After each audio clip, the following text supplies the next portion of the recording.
Hello friend, welcome to smart classes. आज का topic होने जा रहा है हमारा लैंगिकता क्या है, किसे कहते हैं, इसके बारे में डिटेल से जानेंगे। तो लैंगिकता यानी कि लिंग की पहचान एक सामाजिक और मानसिक अवधारणा है जो यह निर्धारित करता है कि कोई भी व्यक्ति खुद को पुरुष, महिला, ट्रांसजेंडर या अन्य लिंग पहचान के रूप में कैसे समझता है। ठीक है, यानी कि लिंग क्या है, तो लिंग जो है वो एक पहचान है। जैसे कि स्त्री की अलग पहचान, महिला की अलग पहचान और ट्रांसजेंडर उसकी एक अलग पहचान होती है। इसकी पहचान जन्म के समय शरीर की रचना से होती है, जैसे कि नर हो, मादा हो या फिर मिक्स ट्रांसजेंडर हो। तो ये सारी चीज़ें जो हैं वो जन्म के बाद पता चल जाती है।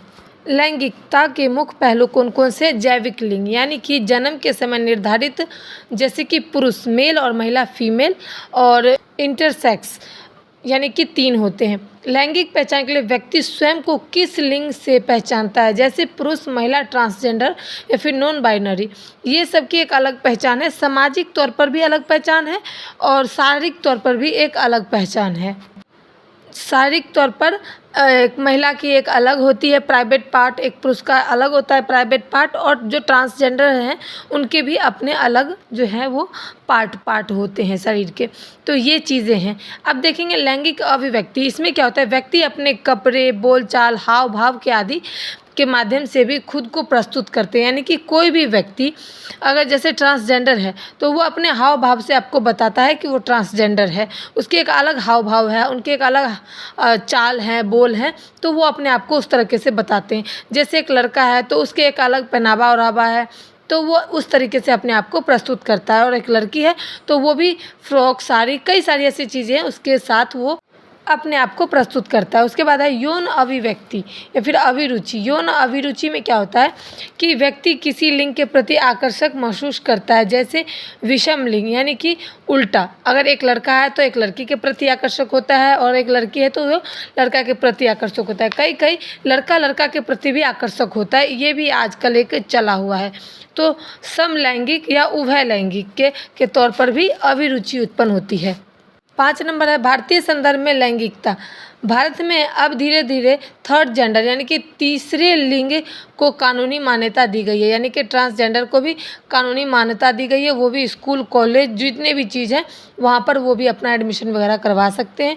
उनके लिए भी मान्यता मिल गई है सरकार की तरफ से।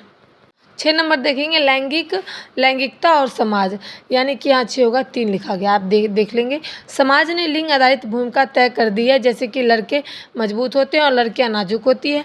लड़के को बाहर का काम करना चाहिए और लड़कियों का घर का काम करना चाहिए। ये सोच लैंगिक भेदभाव को जन्म देता है। अब देखेंगे लैंगिक संवेदनशीलता। इसमें क्या होता है, बच्चे को यह सीखने की ज़रूरत होती है कि किसी भी लिंग की कोई भी चीज़ बेहतर या कमतर नहीं होती है। यानी कि अगर वो लड़का है तो उसकी चीज़ें जो है वो बेहतर होगी, और वो लड़की है तो उनके कामकाज में कमतर होगी, ऐसा नहीं है।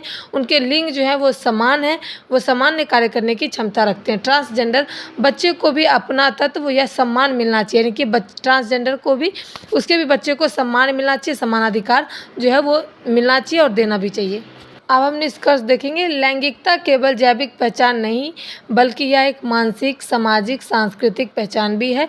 इसे सभी आयामों को समझना और स्वीकार करना एक समावेशी, समानांतर मूल और मानवतावादी समाज की दिशा में एक बड़ा कदम है।